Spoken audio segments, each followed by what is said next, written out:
Framework जो है इसकी ज़रूरत क्यों पड़ी, ठीक है। इसके अंदर जो इंटरफेसेस है, क्लासेस है, वो क्या है, ठीक है, और कैसे काम करती हैं और कैसे हमें को बेनिफिट है इसका। जावा में अगर जो सबसे ज़्यादा इंडस्ट्री में यूज़ होता है तो वो ये समझ लो कलेक्शन फ्रेमवर्क, मतलब कलेक्शन फ्रेमवर्क ही है जो सबसे ज़्यादा हम लोग यूज़ करते हैं जब हम कोडिंग करते हैं, क्योंकि इसी में हम डेटा को ऐड करना, डेटा को रिमूव करना, सारा कुछ जो है वो कलेक्शन फ्रेमवर्क का यूज़ करके करते हैं, ठीक है। तो कलेक्शन फ्रेमवर्क आना बहुत ज़रूरी है, बिना इसके काम होता नहीं है। आप जब इंडस्ट्री में काम करोगे तो आप देखोगे कि स्ट्रिंग और कलेक्शन फ्रेमवर्क, ठीक है, ये सबसे ज़्यादा यूज़ होते हैं, ठीक है। तो इसमें जो भी हम क्लास पढ़ेंगे और इंटरफेस पढ़ेंगे, जैसे लिस्ट हो गया, मैप हो गया, सेट हो गया, तो आपको क्लियरली डिफरेंस सबके बारे में पता होना चाहिए कि कौन सा इंटरफेस या कौन सी क्लास हमको कहाँ पे यूज़ करनी है। हम एक एक करके सारा कुछ पढ़ेंगे, बट आपको ध्यान से पढ़ना, ठीक है। तो पहले हम देखते हैं कि कलेक्शन फ्रेमवर्क की हमको ज़रूरत क्यों पड़ी, या कलेक्शन के अंदर जितनी भी क्लासेस है या इंटरफेस है उनकी हमें बेसिकली ज़रूरत क्यों पड़ी। तो इसकी ज़रूरत इसलिए पड़ी कि जैसे अगर मुझे जैसे मुझे अभी हम नॉर्मली क्या करते हैं, अगर मुझे एक वेरिएबल डिफाइन करना है, जैसे इंटीजर मैंने ए डिफाइन किया, ए इक्वल टू 10, तो ये जो वेरिएबल है वो एक वैल्यू को स्टोर करता है, ठीक है। अगर मैं चाहता हूँ कि कोई एक वेरिएबल का यूज़ करके मैं कई सारी वैल्यू को स्टोर कर सकूँ, तो मैं क्या कर सकता हूँ, अगर मैं चाहता हूँ कि एक वेरिएबल लूँ और कई सारी वैल्यू को स्टोर कर सकूँ, तो उसके लिए मुझे क्या करना पड़ेगा, क्या यूज़ करूँगा मैं,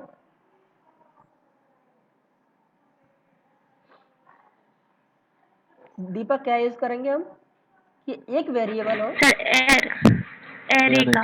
ठीक है, वेरी गुड, ठीक है। तो int array A1 equal to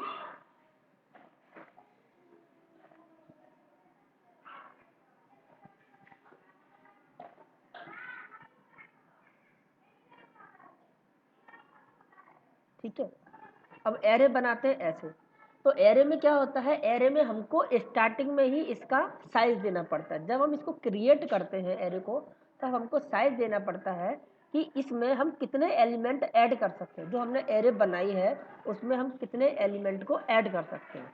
तो इसमें हम सिर्फ 5 एलिमेंट को ऐड कर सकते हैं। A1 इक्वल टू, सॉरी, पहले इंडेक्स पे हमने डाल लिया मान लो 10,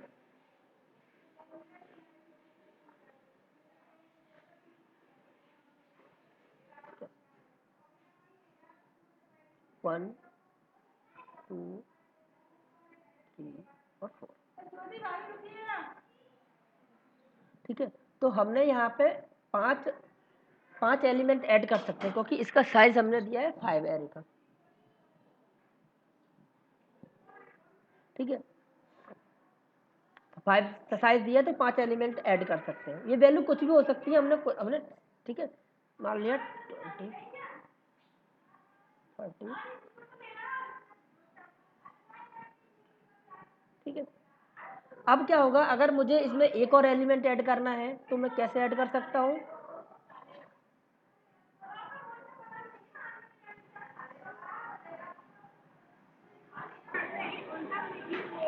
कैसे ऐड कर सकता हूँ,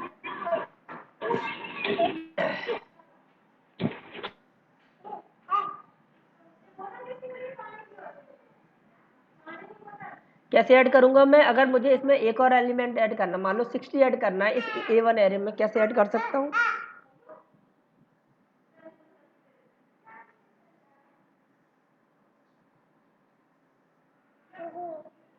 कोई आइडिया, दीपक कोई आइडिया। सर होगा ही नहीं एरे में, मतलब हम साइज नहीं बढ़ा सकते ना। बढ़ा दो, सर तो जब हम पूरा कर देंगे, उसको रन कर देंगे, तो उसके बाद थोड़ी ना बढ़ा सकते हैं। ऐसे तो अभी कोड चल रहा है तो बढ़ा सकते हैं। जी बिल्कुल सही आंसर। एरे में क्या प्रॉब्लम थी, एरे में यही प्रॉब्लम थी कि अगर हमने एक बार साइज डिफाइन कर दिया और हमको उससे ज़्यादा ऐड एलिमेंट करने हैं तो हमको साइज चेंज करना पड़ेगा, ठीक है।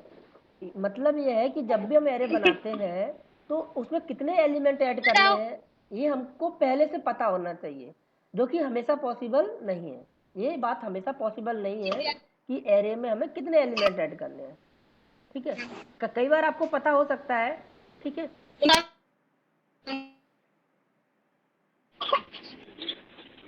चश्मा नहीं लेती है, मतलब लेती है, लेती है, उनकी बहुत आगे निकल गई है।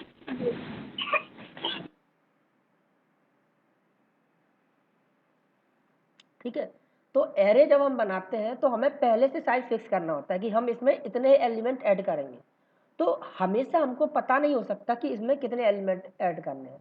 मान लिया स्टार्टिंग में मान लिया हमको पता है कि जैसे कोई कोचिंग क्लास है आपकी, उसमें स्टार्टिंग में 10 स्टूडेंट आ गए, तो आपको पता नहीं है कि बाद में 2-4 दिन में 10 दिन में कितने स्टूडेंट और बढ़ जाएंगे। तो हमेशा पॉसिबल नहीं होता। ठीक है।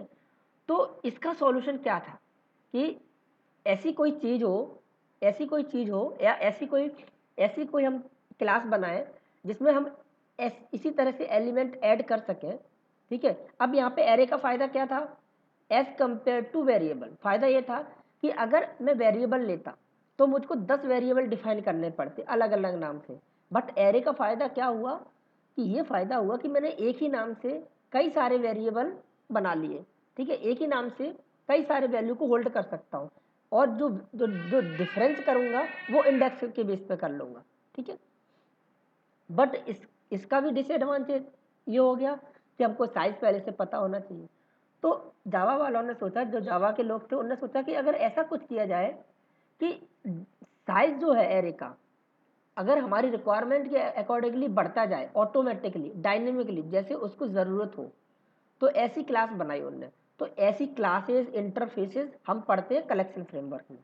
तो कलेक्शन फ्रेमवर्क बेसिकली क्या होता है, इसमें कई सारी क्लासेस हैं और इंटरफेस है जिनमें हम डिफरेंट तरीके से डेटा को स्टोर ऐड करते हैं, मतलब डेटा को स्टोर करते हैं। स्टोर का मतलब है जैसे हम वेरिएबल में होल्ड करके रखते हैं वैल्यू, ऐसे ही हम जैसे एरे में रखते हैं ऐसे ही कलेक्शन फ्रेमवर्क की क्लासेस में रखते हैं। बट उनका बेनिफिट ये है कि जैसे मैंने स्टार्टिंग में अगर वो क्लास का ऑब्जेक्ट बनाया और उसमें मैंने एलिमेंट ऐड किए, जैसे मैंने उसकी स्टार्टिंग साइज ले ली 10, तो कलेक्शन में आप क्या देखोगे एक क्लास होती है एरे लिस्ट। ठीक है।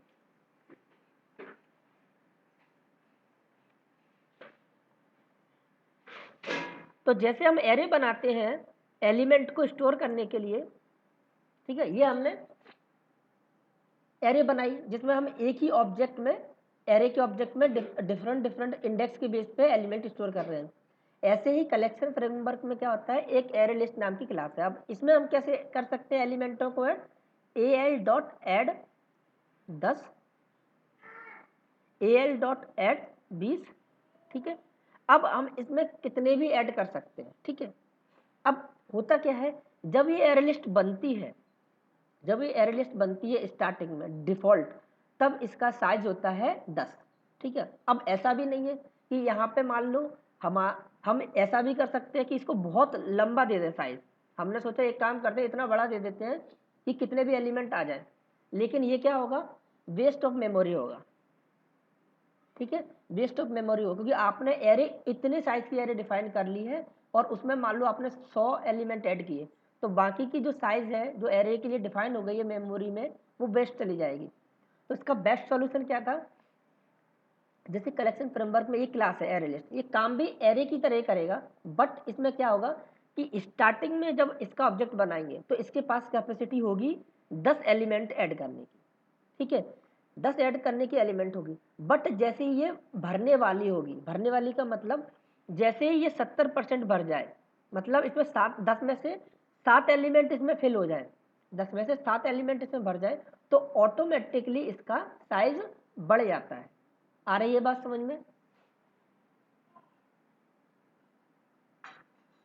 सर एक बार फिर से रिपीट कर। एरे में क्या होता है साइज फिक्स होता है। ठीक है। लेकिन जो कलेक्शन फ्रेमवर्क हम पढ़ेंगे उसमें क्लासेस होती हैं इंटरफेस होते हैं, उनमें से एक क्लास है एरे लिस्ट। वो एरे लिस्ट जो है वो एरे की तरह काम करती है। बट सिर्फ डिफरेंस इतना है जैसे एरे का साइज यहाँ पे हम फिक्स करते हैं कि इसमें इतने एलिमेंट ऐड कर सकते हैं, ऐसा यहाँ पे नहीं करते। यहाँ पे जितने एलिमेंट आते जाते हैं वो ऐड होते जाते हैं, ऐड होते जाते हैं ऑटोमेटिकली। बट जैसे यहाँ पे मैंने ये दिया 5, तो इसकी कैपेसिटी स्टार्टिंग में कितनी है 5। बट जब हम एरे लिस्ट बनाते हैं इनिशियल लेवल पे, ऐसे ये ऑब्जेक्ट बनाया एरे लिस्ट का, तो इसका साइज कितना है, इसका साइज होता है 10। ठीक है, 10 साइज होता है, मतलब हम 10 एलिमेंट ऐड कर सकते हैं। बट जैसे ही इस एलिमेंट में हम 7 एलिमेंट मतलब 70% ये एरे लिस्ट फुल हो जाती है, मतलब है कि 7 एलिमेंट ऐड करते हैं तो ये ऑटोमेटिकली अपना साइज बढ़ा लेती है, हमको बढ़ाने की जरूरत नहीं है। ठीक है, जैसे ही मान लिया इसका साइज 10 था, 7 एलिमेंट हमने ऐड कर दिए, बचे 3, तो इसने ऑटोमेटिकली साइज बढ़ा लिया, मान लिया डबल हो गया 20। ठीक है, तो 20 हो गया, तो फिर से इसमें हमने एलिमेंट ऐड करना चालू किया और 14-15 एलिमेंट ऐड कर दिए, तो उसके बाद इसको फिर लगेगा कि फिर भरने वाली है एरे लिस्ट, तो फिर ये ऑटोमेटिकली फिर बढ़ा लेगा। ठीक है, तो ऑटोमेटिकली साइज बढ़ता रहता है एरे लिस्ट का, इसीलिए एरे लिस्ट को हम डायनेमिक एरे भी बोलते हैं। डायनेमिक का मतलब जैसी जरूरत होती है वैसे वैसे चेंज होती जाती है। आई बात समझ में? Okay sir. ठीक है, तो एरे में ये हमारे पास ड्रॉबैक था कि हमको पहले से ही साइज फिक्स करके रखना पड़ता था कि इसमें हम इतने एलिमेंट ऐड कर सकते हैं, बट जब कलेक्शन आया तो ये रिस्ट्रिक्शन हट गई। ठीक है, ये एक इसका बेनिफिट था। ठीक है, तो कलेक्शन फ्रेमवर्क एक शब्द है यहाँ पे, कलेक्शन फ्रेमवर्क है, पहले सुनना। ठीक है, कलेक्शन फ्रेमवर्क, तो कलेक्शन फ्रेमवर्क में क्या आता है? कलेक्शन फ्रेमवर्क में क्या होता है? कलेक्शन फ्रेमवर्क में हम बेसिकली करते क्या है कि आपके जो कई सारे ऑब्जेक्ट होते हैं उनको एक यूनिट में स्टोर करके रखते हैं। किसमें रखते हैं? जैसे एरे में, जैसे कि एरे की बात करें तो एरे में हम कर क्या रहे हैं, ये जो वैल्यू है ये वेरिएबल का है। ठीक है, उनको हम एक एक वेरिएबल में स्टोर करके रख रहे हैं। ठीक है, ऐसे ही जो कलेक्शन होता है, कलेक्शन की हम बात करें, अ सिंगल यूनिट ऑफ ऑब्जेक्ट, मतलब कई सारे ऑब्जेक्टों को हमने एक सिंगल क्लास या सिंगल यूनिट में रख दिया या सिंगल इंटरफेस में रख दिया, तो उसको बोलेंगे कलेक्शन। जैसे बोलते हैं ना कलेक्शन, साड़ियों का कलेक्शन, तो मतलब क्या है, एक दुकान है उसमें बहुत सारी साड़ियाँ हैं, तो ऐसे ही कलेक्शन, ऑब्जेक्ट ऑफ कलेक्शन। ठीक है, ऑब्जेक्ट को एक उसमें रख दो हम, तो उसको बोलते हैं कलेक्शन। किसी क्लास में इंटरफेस में रखते हैं तो उनको बोलते हैं कलेक्शन। ठीक है, तो इसमें हम बेसिकली जो पढ़ेंगे वो 3 इंटरफेस पढ़ेंगे, लिस्ट इंटरफेस, सेट इंटरफेस और मैप इंटरफेस। ठीक है, तो कलेक्शन का मतलब होता है a single unit of object, ऑब्जेक्टों की एक सिंगल यूनिट। ठीक है, जिसमें बहुत सारे ऑब्जेक्ट हो उसको हम बोलेंगे कलेक्शन। ठीक है,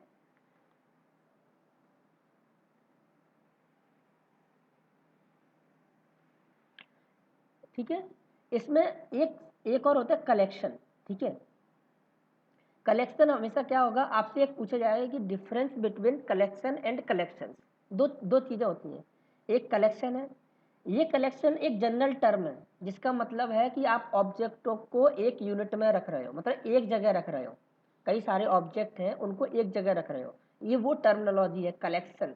ठीक है, जैसे साड़ियों का कलेक्शन, लहंगाओं का कलेक्शन। अब यहाँ पे एक ये कलेक्शन है और एक कलेक्शंस है, डिफरेंस पर इतना है, इसमें एस है लास्ट में। ठीक है, इसमें एस नहीं है, तो जो कलेक्शन है वो क्या है, हमारा इंटरफेस, कलेक्शन इज इंटरफेस। ठीक है, कलेक्शंस क्या है, collections is the class which have many static method. Collections हमारी क्लास है जिसके अंदर कई सारे स्टैटिक मेथड होते हैं और कलेक्शन एक इंटरफेस है। ठीक है, तो दो चीजें अभी आपको याद रखनी है यहाँ पे, कलेक्शन और कलेक्शंस में क्या डिफरेंस होता है। तो डिफरेंस ये है, कलेक्शन इंटरफेस है और कलेक्शन क्लास है। ठीक है, क्लियर? कोई डाउट है?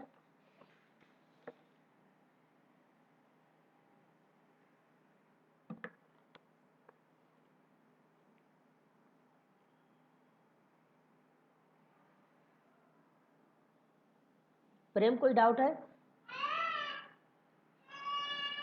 बस सर। ओके,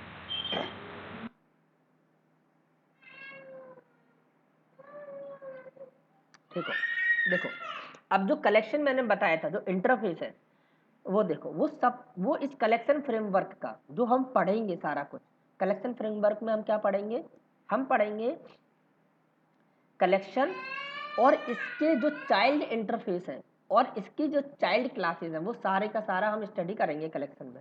तो जो कलेक्शन इंटरफेस मैंने यहाँ पे बताया आपको, ये वाला, ये सबसे सुपर इंटरफेस है कलेक्शन फ्रेमवर्क का। जैसे एक्सेप्शन है, एक्सेप्शन की सबसे सुपर क्लास कौन सी है, एक्सेप्शन की सुपर क्लास कौन सी है? किरण, एक्सेप्शन की सुपर क्लास कौन सी है? थ्रोएबल। आपका नाम किरण है क्या?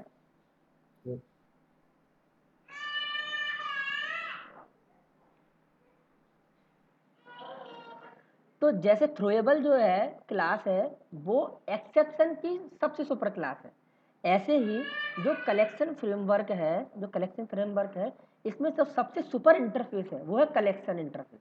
ठीक है, कलेक्शन इंटरफेस। ठीक है, अब इस इंटरफेस के नीचे कई सारे इंटरफेस आते हैं, जिनमें से एक है लिस्ट इंटरफेस। ठीक है, लिस्ट इंटरफेस। इस लिस्ट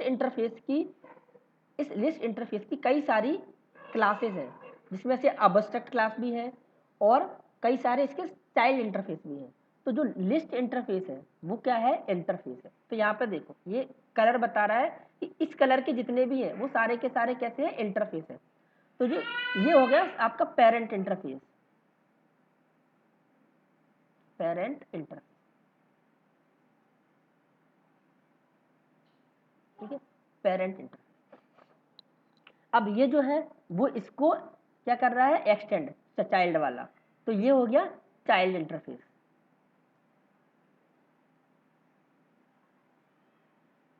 ठीक है, तो इस कलेक्शन की हायरार्की में क्यू आपका इंटरफेस है, डी क्यू आपका इंटरफेस है, लिस्ट इंटरफेस है और रैंडम एक्सेस इंटरफेस है। ठीक है, क्योंकि यहाँ पे कलर में लिखा हुआ ये जो कलर के हैं वो सारे इंटरफेस है। ये जो इस तरह की कलर के हैं वो अबस्ट्रैक्ट क्लास है। अबस्ट्रैक्ट क्लास हम पढ़ चुके हैं क्या होती है। ठीक है, बाकी जो ग्रीन कलर है वो क्या है? क्लास है। तो linked list, vector, array list और copy on write array list. ठीक है, ये सारी क्लास है। तो यहाँ पे हम जो पढ़ेंगे वो पढ़ेंगे लिस्ट इंटरफेस और इसकी इम्प्लीमेंटेशन क्लास, क्योंकि ये देखो चारों जो क्लास है, link list, vector, array list और copy on write array list, इन सब ये जो सारी लिस्ट क्या कर रही है? इस लिस्ट इंटरफेस को क्या कर रही है? इम्प्लीमेंट कर रही है। ठीक है, तो ये वाला जो एरो है वो क्या बता रहा है? इस कलर का एरो इम्प्लीमेंट कर रही है। तो लिस्ट इंटरफेस को इम्प्लीमेंट कर रही है, तो इम्प्लीमेंट करने से पे क्या होगा? ये क्लास क्या करेंगी? अगर ये क्लास है, ये चारों क्लास है, लिस्ट इंटरफेस को इम्प्लीमेंट कर रही हैं, तो ये क्या कर रही हैं? क्या करेंगी? बताओ कोई।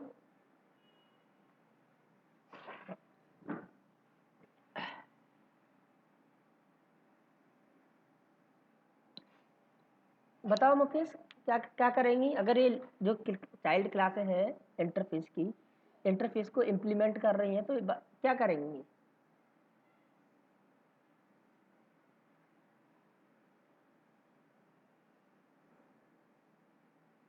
दीपा?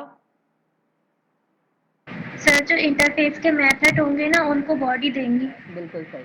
तो लिस्ट इंटरफेस के अंदर जितने भी मेथड होंगे उनको क्या करेंगे? बॉडी देंगे। बॉडी का मतलब ओवरराइड करेंगे। ठीक है, तो लिस्ट, वेक्टर और एरे लिस्ट, इनमें से भी जो इम्पोर्टेंट है वो है लिंक लिस्ट और एरे लिस्ट। ठीक है, वेक्टर और copy on write array list ये इतनी इंपॉर्टेंट नहीं है। तो हम जो सबसे ज़्यादा जोर देंगे पढ़ने पे वो देंगे लिस्ट इंटरफेस की इम्प्लीमेंटेशन क्लास लिंक लिस्ट और एरे लिस्ट में।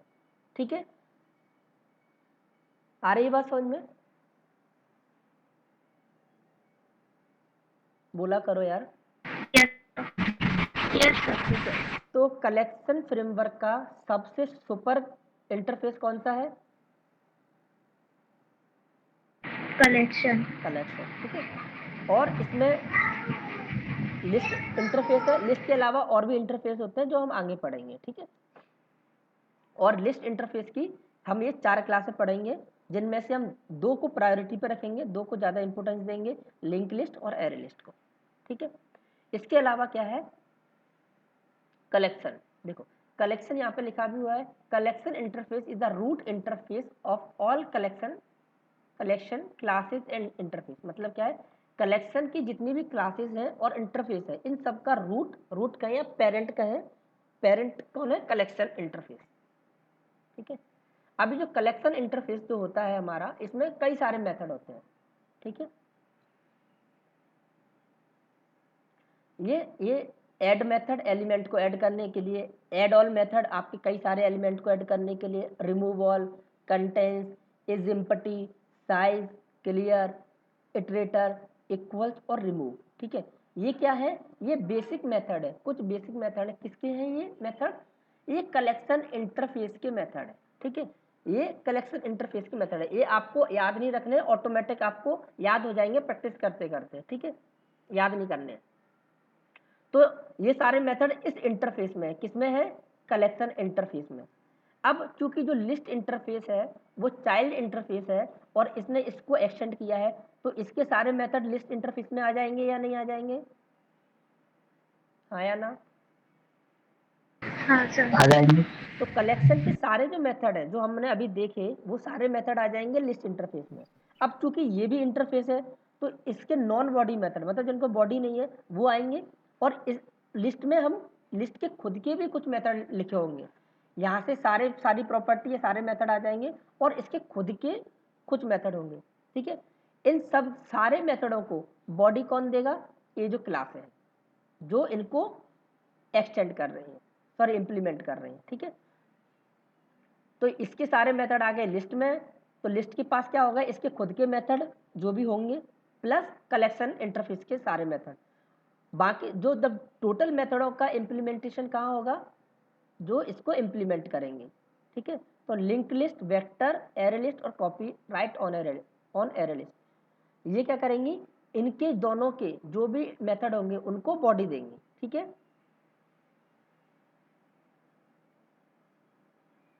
ठीक है, तो यहाँ पे मेरे समझाने का मतलब है आपको सिर्फ इतना पता होना चाहिए इस पीपीटी से कि कलेक्ट के रूट इंटरफेस कौन सा है, सब पूरे कलेक्शन फ्रेमवर्क का रूट इंटरफेस क्या है, collection interface. Collection. Difference between collection and collections, collections जो है ये क्लास है, इसको हम आगे डिस्कस करेंगे जब इसकी ज़रूरत पड़ेगी। तो कलेक्शन और कलेक्शंस में डिफरेंस पूछा जाता है कि कलेक्शन क्या है और कलेक्शंस क्या है। कलेक्शंस इंटरफेस है, सॉरी कलेक्शन इंटरफेस है और कलेक्शंस क्लास है। ठीक है, उसके बाद अगर हायरार्की की बात करेंगे तो हमें सिर्फ इतना याद रखना है, कलेक्शन जो है अभी के लिए, कलेक्शन जो है वो पेरेंट इंटरफेस है, इसका चाइल्ड इंटरफेस है लिस्ट है, और लिस्ट की इंप्लीमेंटेशन क्लास है कौन कौन सी, link list, vector, array list और copy on write array list. ठीक है, याद रख लोगे इतना। कलेक्शन क्लास है, कलेक्शन इंटरफेस है, इसका चाइल्ड इंटरफेस है लिस्ट, और लिस्ट की इंप्लीमेंटेशन क्लास है चार, linked list, vector, array list और copy on write array list. ठीक है, कोई डाउट, ठीक है। और इन चार में से, ठीक है, एक चीज और याद रखेंगे यहाँ पे, इन चार में से जो तीन क्लास है हमारी कौन सी, वेक्टर, एरे लिस्ट और copy on write array list, ये तीनों क्लास लिस्ट इंटरफेस को तो इम्प्लीमेंट करती ही है, साथ साथ एक रैंडम एक्सेस इंटरफेस और होता है उसको भी इम्प्लीमेंट करती है। ठीक है, एक चीज और याद रखेंगे हम, चार क्लासें हैं जिन चार में से एक तो सिर्फ लिस्ट को इम्प्लीमेंट करती है अकेला, बट जो बाकी की तीन है वो लिस्ट के साथ साथ एक रैंडम एक्सेस इंटरफेस होता है उसको भी इम्प्लीमेंट करती है। क्यों करती है, क्या फायदा होता है, इसको हम आगे पढ़ेंगे। क्लियर है यहाँ तक। हेलो हाँ सर, ये हाँ बोल रहा हूँ सर। हाँ हाँ, सर जो कलेक्शन का भी एक सुपर इंटरफेस होता है क्या सर? नहीं नहीं, सर उसने सर उसने क्वेश्चन पूछा था, कलेक्शन किसको एक्सटेंड करता है? कलेक्शन का देखो जहाँ तक वैसे तो जो कलेक्शन हायरार्की में कलेक्शन होता है, अगर कलेक्शन करता हो तो एक शायद इटरेबल करके होता है कोई। हाँ सर, इटरेबल ही है सर, उसको एक्सटेंड करता है सर, हाँ, उसके बारे में बता दीजिए सर, क्वेश्चन पूछा था सर उसने। इटरेबल का मतलब जो इटरेटर होता है, मतलब इस जो कलेक्शन के जितने भी इंटरफेस हैं, क्लासेस हैं, सारा कुछ उनको हम इटरेट करते हैं। इटरेट का मतलब बताया था ना, एक एक करके हम यस एलिमेंट निकालते हैं, तो वो यस सुपर इंटरफेस हो जाता है कलेक्शन का। लेकिन उसके बारे में ठीक है आपसे पूछ लिया, बाकी जो माना जाता है और आपको जहाँ पे भी देखने को मिलेगा वो कलेक्शन इंटरफेस ही होता है, लेकिन इसका भी अगर सुपर देखोगे तो वो इटरेबल होता है। ओके। ठीक है, ठीक, तो इसमें हमको सिर्फ इतना पढ़ना था। ठीक, अब हम नेक्स्ट पढ़ते हैं।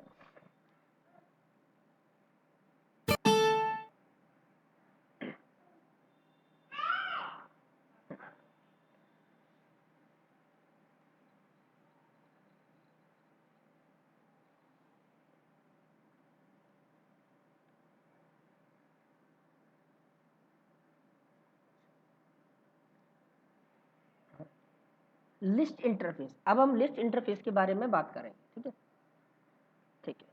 तो जैसा अभी मैंने बताया था ये हायरार्की है। अब देखो यहाँ पर लिस्ट इंटरफेस पढ़ रहे हैं हम, ध्यान से समझना। ठीक है, इसके बारे में पढ़ रहे हैं। कलेक्शन तो सुपर इंटरफेस हो गया, ये चाइल्ड इंटरफेस। तो क्या बोलेंगे हम इसको, अगर आपसे पूछेगा व्हाट इज लिस्ट इंटरफेस, तो list is the child interface of collection interface. ठीक है, लिस्ट इंटरफेस जो है वो कलेक्शन इंटरफेस का चाइल्ड इंटरफेस है। List interface allow duplicate elements and maintain insertion order. ये दो बात याद रखना ध्यान से, जो जिनका दिमाग कहीं और है वो ध्यान दें। क्या अलाउ करता है लिस्ट इंटरफेस, डुप्लीकेट एलिमेंट, पहली बात डुप्लीकेट एलिमेंट, और इंसर्शन और मेंटेन इंसर्शन ऑर्डर। इन दोनों बातों का मतलब क्या हुआ, डुप्लीकेट एलिमेंट का मतलब ये हुआ कि जैसे आपने लिस्ट इंटरफेस है, इसमें आपने एलिमेंट ऐड कर रहे हो इसके ऑब्जेक्ट में, तो आपने 10 और 10 दो बार ऐड कर दिया, तो ये सेम ऑब्जेक्ट है। ठीक है, तो इनको वो डुप्लीकेट अलाउ करता है, मतलब डुप्लीकेट आप ऐड कर सकते हो, पहली चीज। दूसरा क्या क्या कर रहा है वो, इंसर्शन ऑर्डर। मान लो आपने क्या किया, 10 और 20 ऐड किया, तो जब आप इसको प्रिंट कराओगे तो आपको हमेशा इसी ऑर्डर में प्रिंट मिलेगा, क्या, 10 और 20। ठीक है, ऐसा नहीं होगा कि आपने ऐड कराया 10 और 20 और आपको इस ऑर्डर में मिल रहा है 20 और 10। आई बात समझ में, दोनों बातों का मतलब समझ में आया, किसी को कोई कंफ्यूजन है? एक बार बता देना सर। देखो डुप्लीकेट एलिमेंट अलाउ करता है लिस्ट, मतलब क्या है कि अगर हम इसके ऑब्जेक्ट में लिस्ट के जो इंटरफेस है, ठीक है, लिस्ट का तो ऑब्जेक्ट बना नहीं सकते क्योंकि ये इंटरफेस है, बट इसकी जो इम्प्लीमेंटेशन क्लास है उसका ऑब्जेक्ट बनाएंगे हम। तो हम ये कहते हैं कि जब हम लिस्ट के ऑब्जेक्ट में कोई भी डुप्लीकेट एलिमेंट ऐड करेंगे तो वो ऐड हो जाएगा। दो, जैसे दो स्ट्रिंग हमने एक ही नाम की ऐड करी इसमें, घनश्याम घनश्याम, तो वो ऐड हो जाएंगी। ठीक है, पहली बात तो ये डुप्लीकेट अलाउ करता है, डुप्लीकेट एलिमेंट इसमें ऐड कर सकते हैं, पहली बात। दूसरी बात यह है कि जिस ऑर्डर में हम इसमें ऐड करेंगे एलिमेंट, मान लिया हमने 10, 50, 30, 40 इस ऑर्डर में हमने इसमें ऐड किए हैं, तो जब हम इसको प्रिंट कराएंगे लिस्ट के ऑब्जेक्ट को, तो हमको इसी ऑर्डर में आउटपुट मिलेगा। ऐसा नहीं होगा कि हमने 10, 50, 30, 40 ऐड किए और हमको आउटपुट मिल रहा है 50, 10, 30, 40। आयो, क्लियर हुआ? Yes sir. ठीक है, दो बातें हैं बस अभी अभी ध्यान रखने लायक, कि जो लिस्ट इंटरफेस होता है हमारा वो डुप्लीकेट एलिमेंट अलाउ करता है। इसका मतलब हम डुप्लीकेट एलिमेंट उसमें ऐड कर सकते हैं। एलिमेंट का मतलब डुप्लीकेट डेटा, जैसे मेरा नाम घनश्याम है, मैंने ऐड कर दिया, फिर से मैंने घनश्याम ऐड कर दिया, फिर से मैंने ऐड कर दिया। ठीक है, तो डुप्लीकेट अलाउ करता है। ये मैं इसलिए बोल रहा हूँ क्योंकि जो हम आगे के कलेक्शन फ्रेमवर्क कुछ और क्लासेस और इंटरफेस पढ़ेंगे वो डुप्लीकेट अलाउ नहीं करते। ठीक है, तो वो कौन से नहीं करते वो तो आगे की बात है, लेकिन जो लिस्ट होता है या कहें लिस्ट की इम्प्लीमेंटेशन जितनी भी क्लासेस होती हैं वो डुप्लीकेट एलिमेंट अलाउ करती हैं, पहली बात। दूसरी बात ये इंसर्शन ऑर्डर मेंटेन करती हैं। इंसर्शन ऑर्डर का मतलब इंसर्ट करना, जिस ऑर्डर में हमने एलिमेंट इंसर्ट किए हैं उसी ऑर्डर में इंसर्ट होंगे, और जब हम उनको प्रिंट करेंगे तो उसी ऑर्डर में वो प्रिंट होंगे। ठीक है, तीसरा फिर है एरे लिस्ट। क्या है, array list, linked list, vector और copy on write array list are the implementation class of list interface. List interface की इम्प्लीमेंटेशन क्लास कौन कौन सी हैं, ये link list, vector, array list और copy on write array list. यहां तक समझ आया? कोई कंफ्यूजन किसी को? No sir. ओके, ठीक है। अब क्वेश्चन है how to create a list. ठीक है, अब लिस्ट कैसे बनाते हैं? ठीक है, the array list and link list class provide the implementation of list interface. अब देखो मैं आपको बता चुका हूं, कभी भी हम इंटरफेस का ऑब्जेक्ट नहीं बना सकते, बट ऑब्जेक्ट किसका बनाते हैं हम, जो इसकी इम्प्लीमेंटेशन क्लास हो उसका ऑब्जेक्ट बनाते हैं। ठीक है, तो लिस्ट तो इंटरफेस है, इसकी इम्प्लीमेंटेशन क्लास क्या है, एरे लिस्ट है, लिंक लिस्ट है, ठीक है, और वेक्टर है और copy on write array list है। तो जब भी हमको लिस्ट का ऑब्जेक्ट बनाना होगा तो हम क्या करेंगे, या तो एरे लिस्ट का ऑब्जेक्ट बनाएंगे, या लिंक लिस्ट का ऑब्जेक्ट बनाएंगे, या वेक्टर का बनाएंगे, या copy on write array list का बनाएंगे। कब किसका बनाएंगे ये हम आगे पढ़ेंगे, पढ़ते जाएंगे, सीखते जाएंगे कि किस सिचुएशन में हमको एरे लिस्ट बनाना है, किस सिचुएशन में लिंक लिस्ट का बनाना है। ठीक है, अब चूंकि लिस्ट में जितने भी मेथड है उसको इम्प्लीमेंट, उसको बॉडी दी है एरे लिस्ट ने, और हम एरे लिस्ट का ऑब्जेक्ट बना के जो भी हमको काम करना है वो करेंगे, जैसे एलिमेंट को ऐड वगैरह करना। ठीक है, तो देखो ऑब्जेक्ट कैसे बना सकते हैं हम। पहला तो तरीका क्या है, ध्यान से देखना, इस तरीके से हम ऑब्जेक्ट बना सकते हैं या नहीं।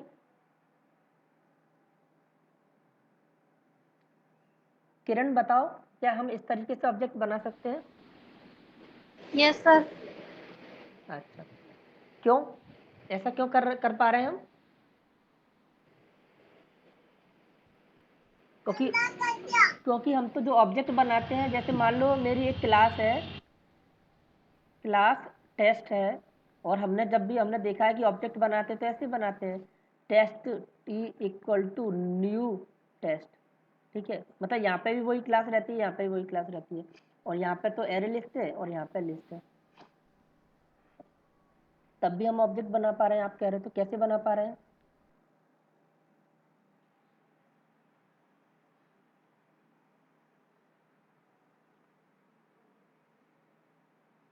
ओके,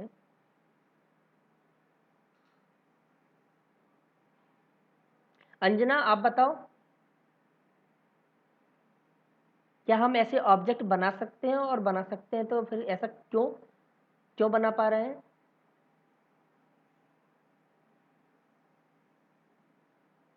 क्योंकि ये तो समझ आ रहा है मुझे सेकंड वाला, कि इसमें यहाँ पे भी एरे लिस्ट क्लास है और यहाँ पे भी एरे लिस्ट का कंस्ट्रक्टर है, तो हम ऐसे ही बनाते हैं, array list L equal to new array list, लेकिन यहाँ पे तो लिस्ट है और यहाँ पे एरे लिस्ट है। देखो सर बताऊं, हाँ बताओ। तो इसमें से लिस्ट का वो है ना, क्लास के नीचे जो अपने अभी एरे लिस्ट की क्लास पड़ी थी, इसलिए बनना शायद देखो, इसकी जो क्लास है ना लिस्ट लिस्ट की, अपन ने बड़े बोर्ड डेट। वो तो बना रहा है, लेकिन जो एरे लिस्ट का ऑब्जेक्ट है और ये लिस्ट का रेफरेंस है, ऐसा क्यों कर पा रहे हैं हम?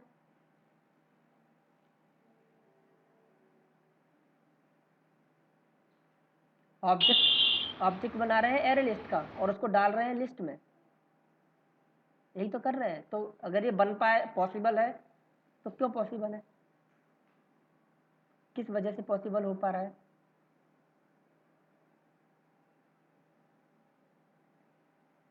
क्योंकि आपने स्टार्टिंग क्लास नहीं ली तो शायद आपको आइडिया नहीं है। और दीक्षा आपको आइडिया है कि अगर हम ये इस तरीके से बना पा रहे हैं तो क्यों बना पाते हैं? जो पता है तो तुरंत बताओ, नहीं तो फिर हम आगे बढ़े। ऐसे कोई वो नहीं है कि नहीं बता पा रहे तो कुछ हो जाएगा। Yes sir no? नहीं पता हमें। ओके,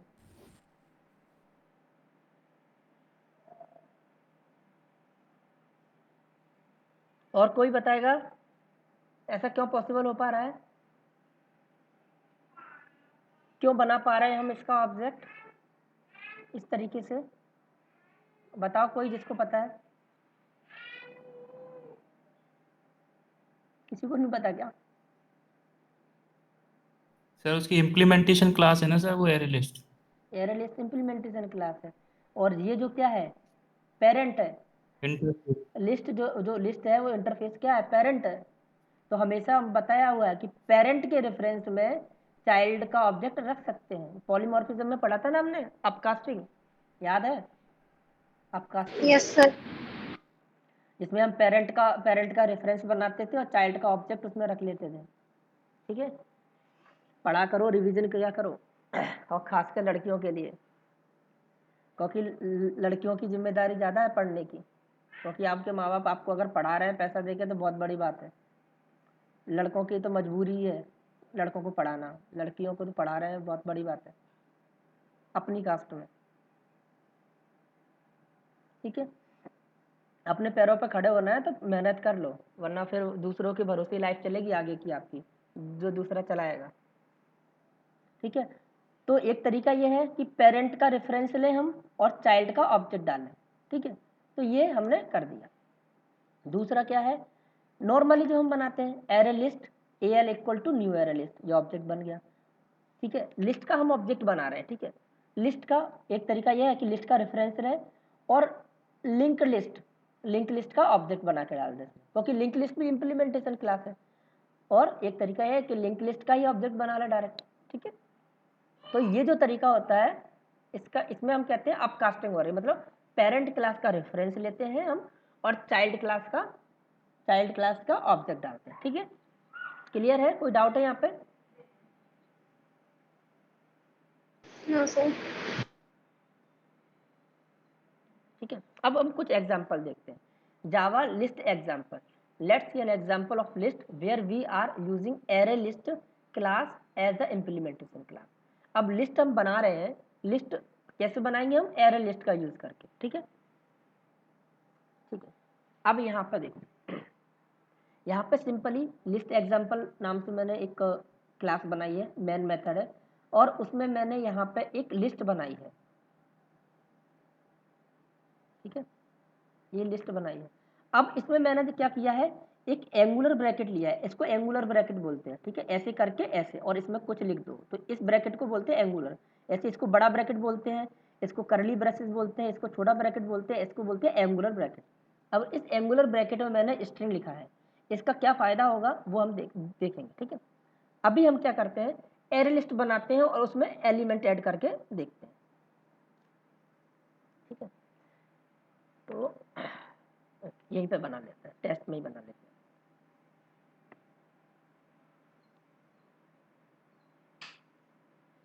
ठीक है, तो हम क्या करते हैं, एरे लिस्ट का यूज करके बनाते हैं। तो एरे लिस्ट का हम क्या करते हैं, लिस्ट इंटरफेस लेते हैं, list equal to new array list,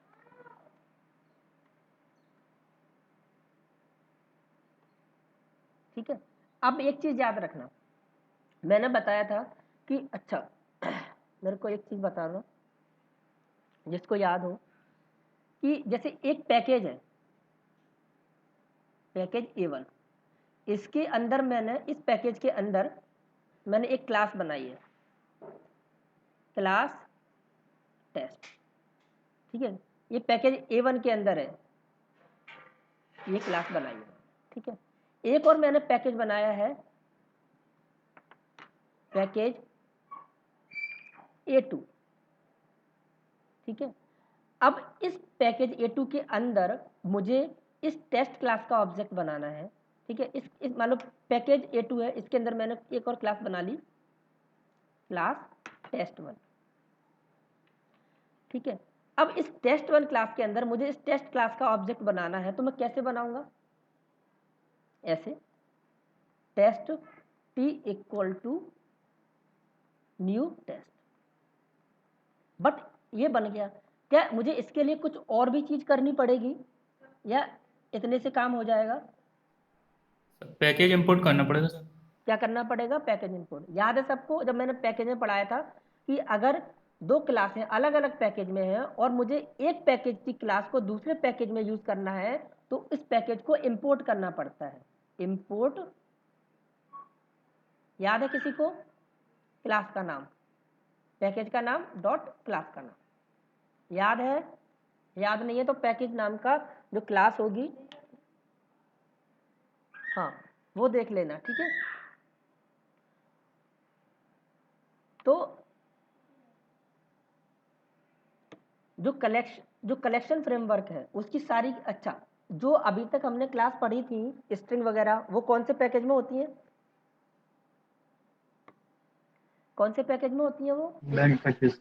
Lang package. Lang package. जो लैंग पैकेज होता है हमारा, वो डिफॉल्ट पैकेज होता है। कौन सा? जावा डॉट लैंग, ये डिफॉल्ट पैकेज होता है। मतलब हमको इसकी जितनी भी क्लास हैं उसको हमको इंपोर्ट करने की जरूरत नहीं होती, वो ऑटोमेटिकली सारी क्लासें हमारे क्लास में आ जाती है, ठीक है। अच्छा, जो कलेक्शन फ्रेमवर्क है उसकी जितनी भी क्लास है और इंटरफेस है वो कौन से पैकेज में होती हैं? वो होती हैं आपके यूटिल पैकेज, ठीक है। याद रखना, वो कौन से पैकेज में होती हैं? यूटिल पैकेज में। जितनी भी ये जो क्लासें हैं ना, ये ये जितनी भी कलेक्शन है और हम जितना पढ़ेंगे कलेक्शन, वो कौन से पैकेज में है? सारी क्लासें java.util पैकेज, ठीक है, java.util पैकेज में है ये सारी क्लासेस। क्योंकि ये डिफरेंट पैकेज में है, लैंग पैकेज में नहीं है, तो हमको क्या करना पड़ेगा इसको, अगर हमको इन क्लास का ऑब्जेक्ट बनाना है या इनको यूज करना है तो हमको क्या करना पड़ेगा, इंपोर्ट करना पड़ेगा। इंपोर्ट करने का क्या तरीका है, या तो माउस को यहाँ पे लेके जाओ, ये ऑटोमेटिक आपको बोलेगा कि इसको इंपोर्ट कर लो, ठीक है, तो आप इस पर क्लिक करो तो ये ऊपर देखोगे तो इंपोर्ट हो गया, ठीक है। दूसरा तरीका क्या है, जैसे आप इंपोर्ट हटा दोगे यहाँ पे एरर देगा, कंट्रोल शिफ्ट ओ, क्या दबाओगे, कंट्रोल शिफ्ट ओ, ठीक है, तो यहाँ पे बोलेगा, ध्यान देना, और यहाँ पे पूछेगा कि आपको कौन सी लिस्ट क्लास इंपोर्ट करनी है। यहाँ पे 2 लिस्ट क्लास बता रहा है, एक है java.util.list, मतलब यूटिल पैकेज वाली करना है या AWT पैकेज वाली करना है। तो हमारी जो कलेक्शन की क्लासें होती हैं वो यूटिल पैकेज में होती हैं, तो हमको हमेशा जब भी यूज़ करेंगे कलेक्शन की क्लास तो यूटिल वाला पैकेज इंपोर्ट करना है, ठीक है, तो यूटिल वाले पे हम क्लिक करेंगे, ठीक है। AWT भी मत करना, आपका प्रोग्राम नहीं चलेगा, ठीक है। तो लिस्ट इंटरफेस और एरर लिस्ट ये दोनों इंपोर्ट हो गए, तो यहाँ से एरर खत्म हो गई। ये बात समझ में आई या किसी को कोई कंफ्यूजन है? सर एक बार फिर से रिपीट करेंगे आप? आपने पैकेज मैंने पढ़ाया था कि पैकेज कैसे बनाते हैं और क्यों बनाते हैं, क्या रिक्वायरमेंट होती है। तो पैकेज में क्या होता है, हम डिफरेंट रिक्वायरमेंट के अकॉर्डिंगली उसमें अलग अलग तरह की क्लास रख लेते हैं, ठीक है। तो जो स्ट्रिंग क्लास हमने पढ़ी है या सिस्टम क्लास पढ़ी है, जो system.out.println, वो सारी की सारी क्लास किस में है, या ऑब्जेक्ट क्लास कह लो, वो लैंग पैकेज में, java.lang पैकेज में। तो java.lang पैकेज होता है वो डिफ़ॉल्ट पैकेज होता है, मतलब उसको हमको इंपोर्ट नहीं करना पड़ता, ठीक है, वो ऑटोमेटिकली उसकी सारी की सारी क्लासेस हमारी क्लासेस में आ जाती है जो हम क्लास बनाते हैं उसमें। बट उसके अलावा अगर क्लासें किसी और पैकेज में है, जैसे कलेक्शन जो फ्रेमवर्क है उसकी सारी क्लासें हैं वो यूटिल पैकेज में है। पैकेज का मतलब होता है फोल्डर, ठीक है। अगर आपको समझ में नहीं आ रहा तो पैकेज वाली एक क्लास है, वहाँ पे आप एक बार उसको देख लेना। तो इसकी यूटिल पैकेज की जितनी भी क्लासें हैं, इनको अगर हमको अपनी क्लास में यूज़ करना है तो हमको इस पैकेज को इम्पोर्ट करना पड़ेगा, ठीक है। तो इम्पोर्ट करने का तरीका है कि कंट्रोल शिफ्ट ओ दबाओगे तो वो ऑटोमेटिकली पूछेगा आपसे कि कौन से पैकेज की आपको क्लास इंपोर्ट करनी है, तो हमको यूटिल पैकेज की क्लास इंपोर्ट करनी है। तो यहाँ ऊपर देखोगे तो इंपोर्ट हो गई दोनों क्लासेस, एक लिस्ट इंटरफेस में इंपोर्ट हो गया और एरे लिस्ट, ठीक है। ये हमारा एरे लिस्ट का ऑब्जेक्ट बन गया। अब क्या करेंगे, हम इसमें एलिमेंट ऐड करेंगे। ऐड करना बड़ा सिंपल है, लिस्ट डॉट ऐड, मैंने क्या किया, 10 ऐड किया, ठीक है। लिस्ट डॉट ऐड, मैंने इसमें नाम ऐड कर दिया अपना,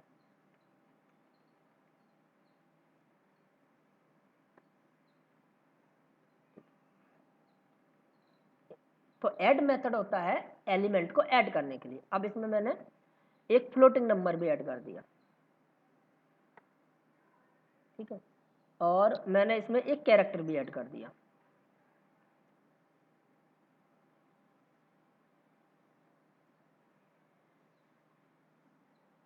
ठीक है। अब सिंपली मुझे इसको क्या करना है, प्रिंट कराना है, तो मैं इसको प्रिंट करा के देखता हूँ लिस्ट के ऑब्जेक्ट को। तो आप देखोगे जिस ऑर्डर में मैंने प्रिंट किए हैं ये एलिमेंट, पहले 10, फिर घनश्याम, फिर 10.5 प्लस C, ये इसी ऑर्डर में प्रिंट होंगे, ठीक है। ऑर्डर चेंज नहीं होगा इनका, क्योंकि लिस्ट जो है वो इंसर्शन ऑर्डर मेंटेन करता है, ठीक है। देखो 10, घनश्याम, 10.5 और C, ठीक है। और ये डुप्लीकेट एलिमेंट भी अलाउ करता है, तो हम एक डुप्लीकेट एलिमेंट ऐड करके देखते हैं, ठीक है।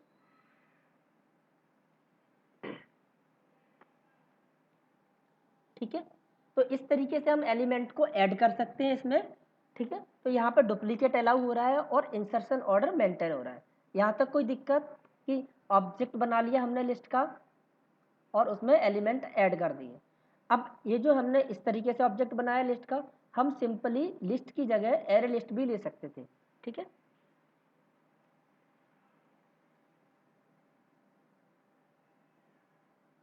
ठीक है, यहां तक समझ में आया?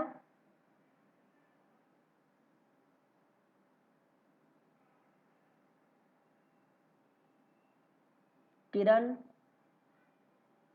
Yes sir. समझ में आया? हाँ ओके, दीक्षा आपको समझ में आया? सर स्टार्टिंग की क्लास आज मिस हो गई तो कम समझ में आ रहा है। ठीक है, इतना समझ में आया कि देखो इस तरीके से हम एरे लिस्ट का ऑब्जेक्ट बना सकते हैं और ऐड मेथड होता है जिसका यूज करके हम एलिमेंट को ऐड कर सकते हैं। ठीक है,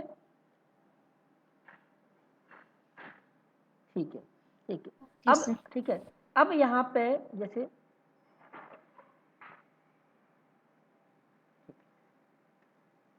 यहाँ पे जो मैंने एग्जांपल दिया है उसमें मैंने क्या किया है, एक एंगुलर ब्रैकेट में स्ट्रिंग लिखा हुआ है। इसका क्या मतलब होता है ये समझो। अभी मैं क्या कर पा रहा हूँ, इसमें मैं किसी भी तरीके का डेटा ऐड कर पा रहा हूँ। आप देख रहे होगे मैंने इसमें मतलब इंटीजर भी जोड़ दिया, इसमें मैंने स्ट्रिंग भी ऐड कर दिया, इसमें मैंने कैरेक्टर भी ऐड कर दिया, इसमें मैंने फ्लोट भी कर दिया। ठीक है, अगर मुझे इसको ऐसा बनाना है कि इसमें मैं सिर्फ एक ही तरीके का डेटा ऐड कर सकूं, एक ही तरीके का डेटा ऐड कर सकूं, मतलब मैं सिर्फ और सिर्फ इसमें स्ट्रिंग ऐड कर सकूं, बाकी कुछ नहीं कर सकूं, तो उसके लिए हम ये एंगुलर ब्रैकेट लगाते हैं और इसमें लिख देते हैं स्ट्रिंग। ठीक है, तो ये क्या बताता है स्ट्रिंग, कि इस एरे लिस्ट में आप सिर्फ और सिर्फ स्ट्रिंग टाइप के ऑब्जेक्ट को ऐड कर सकते हैं, बाकी और कुछ ऐड नहीं कर सकते। तो जैसे मैंने यहाँ पे स्ट्रिंग लिखा, ये यहाँ पे एरर देने लगा। ठीक है, यहाँ पे स्ट्रिंग लिखना ज़रूरी है, यहाँ पे लिखो नहीं लिखो इसके बाद वो ऑप्शनल होता है। ठीक है, यहाँ पे कोई दिक्कत नहीं, अगर आप इसको हटा भी देते हो पीछे वाले को तो कोई दिक्कत नहीं है। बट अगर आपको ऐसी एरे लिस्ट बनानी है जिसमें आप सिर्फ और सिर्फ एक तरीके के ऑब्जेक्ट को ऐड करना है, तो आप उस तरीके की वैल्यू दे सकते हैं। जैसे मैंने स्ट्रिंग दिया तो यहाँ पे स्ट्रिंग वाले पे कोई एरर नहीं दे रहा, क्योंकि स्ट्रिंग तो इसने ऐड कर ली, बाकी सब पे एरर दे रहा है। इसकी जगह मैं इंटीजर कर देता तो आप देखो इंटीजर वाले पे एरर हट गई, क्योंकि इंटीजर को तो अलाउ कर रहा है ऐड करने के लिए, बाकी सब में एरर दे रहा है। आ रही है बात समझ में, कि अगर हमको अपनी एरे लिस्ट ऐसी बनानी है कि जो सिर्फ और सिर्फ एक ही तरीके के एलिमेंट को ऐड करे, तो हम इसका यूज करते हैं, इसको एंगुलर ब्रैकेट में हम वो लिख देते हैं, और इस कॉन्सेप्ट को बोलते हैं जेनेरिक्स। क्या बोलते हैं? जेनेरिक्स। ठीक है,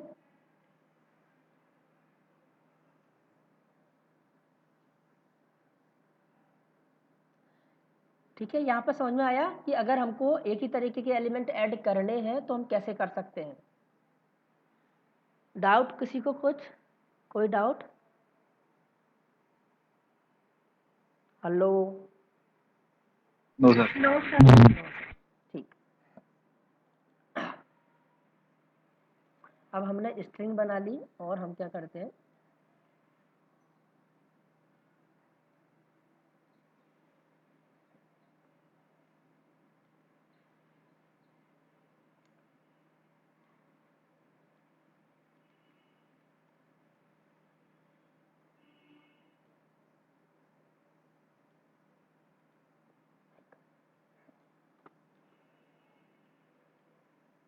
ठीक है, अब इसमें हमने क्या किया, 4 एलिमेंट हमने ऐड किए हैं। तो अभी हमने जो किया था, ये जो हम कर रहे हैं, हम पूरी लिस्ट को प्रिंट कर रहे हैं। हम क्या कर रहे हैं, पूरी लिस्ट को प्रिंट कर रहे हैं। जैसे हमने लिस्ट, ठीक है, तो पूरी लिस्ट प्रिंट होगी। ठीक है, अब मुझे इसमें क्या करना है, जैसे अच्छा, अब अगर इसमें मुझे एक एलिमेंट को निकालना है, ठीक है, तो ऐड जो मेथड होता है वो यूज होता है ऐड करने के लिए। ऐसे ही अगर मुझे एक एलिमेंट निकाल के प्रिंट करना है तो लिस्ट डॉट गेट मेथड होता है। निकालने के लिए गेट मेथड एरे लिस्ट में से, और ऐड करने के लिए ऐड मेथड गेट, और उसमें इंडेक्स डाल दो, कौन सा वाला एलिमेंट निकाले अपन, वो इंडेक्स डाल दो। मैंने डाल दिया 2, तो सेकंड इंडेक्स पे जो एलिमेंट होगा वो प्रिंट हो जाएगा। ठीक है, ये प्रिंट हो गया। तो ऐड मेथड यूज होता है एलिमेंट को ऐड करने के लिए, और गेट मेथड यूज होता है एलिमेंट को गेट करने के लिए। ठीक है, आई बात समझ में? हेलो बोलो सर। ठीक है, अब इसको अगर मुझे सारे एलिमेंटों को एक मतलब स्टेप बाय स्टेप निकालना है तो मैं अलग अलग सिस्टम आउटडोर प्रिंटलन तो नहीं करूंगा, मैं फॉर ईच लूप का यूज करके इसको प्रिंट करा सकता हूँ। फॉर ईच लूप पता है सबको? कैसे लिखूंगा मैं फॉर ईच लूप? बताओ मेरे को, कैसे लिखते हैं हम फॉर ईच लूप? हमने एरे में पढ़ा है, एरे को जब हम प्रिंट कराते थे। कौन बताएगा?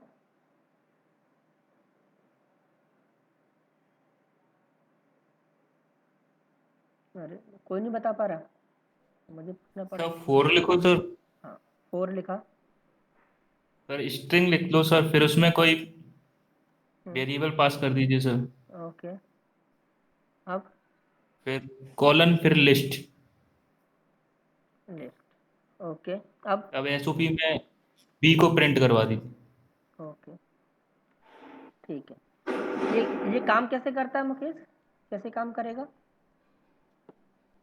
जो सर जिस ऑर्डर में वो है ना पहले से लिस्ट में ऐड किए उसी ऑर्डर में निकलेंगे सर। नहीं वो तो निकलेंगे, ये काम कैसे कर रहा है?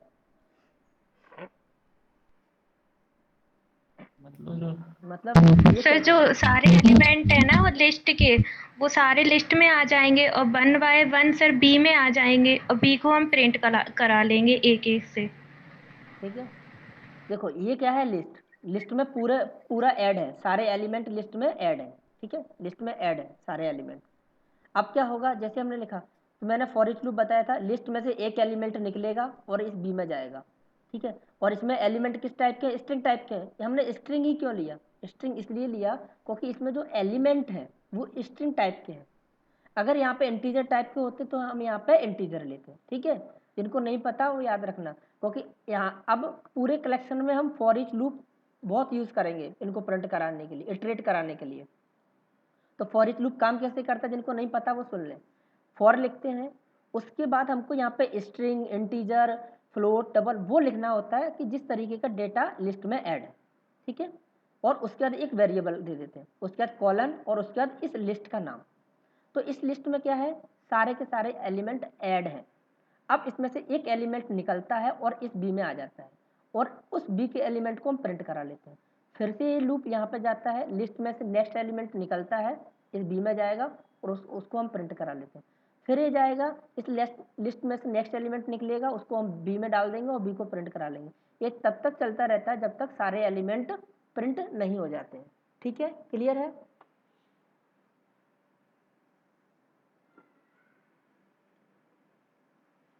ठीक है, ये देखो। ठीक है, तो ये हमने फॉर ईच लूप लगा के इसको प्रिंट कर लिया। किसी को कोई डाउट है फॉर ईच लूप में?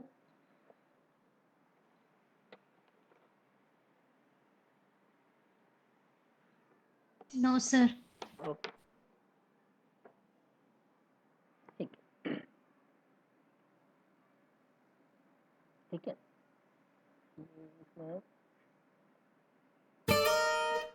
चलो 1 घंटा हो गया यार।